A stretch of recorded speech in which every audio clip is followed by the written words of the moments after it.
Ընկերներ ջան, ուրեմն շատ հաճախ սենց զնակ եմ տեսնում, որ տեսանկարահանելը եւ ֆոտոնկարելը արգելվում է, ուրեմն ասեմ, սա անօրինական է տեղադրված եւ յուրաքանչյուր քաղաքացի հանրային վայրում իրավունք ունի իրեն հասանելի ձևերով, միջոցներով տեղեկատվություն հավաքելու։ Արգելվում է միայն ֆոտո եւ վիդեո նկարահանումը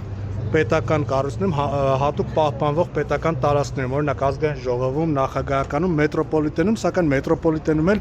իրար հակասող օրենք կա, եթե վճարում եք կլորիկ գումար, կարողանում եք տեսանկարահանել ձեր նկարահանումը այնտեղ անցկացնել ֆոտոսեսիան, բայց սուպերմարկետներում շատ հաճախ ասում են արգելվում է, սա սեփականությունն է, այո, դա սեփականություն է, բայց դա հանրային վայր է։ Ինքը կարա արգելի տնօրենը կամ աշխատակիցը իրանց տանը չնկարեց, բայց խանութում, առևտրի կենտրոնում կարող եք հանգիստ նկարանել եւ ձեզ հասանելի միջոցներով տեղեկատվություն հավաքեք։ Նման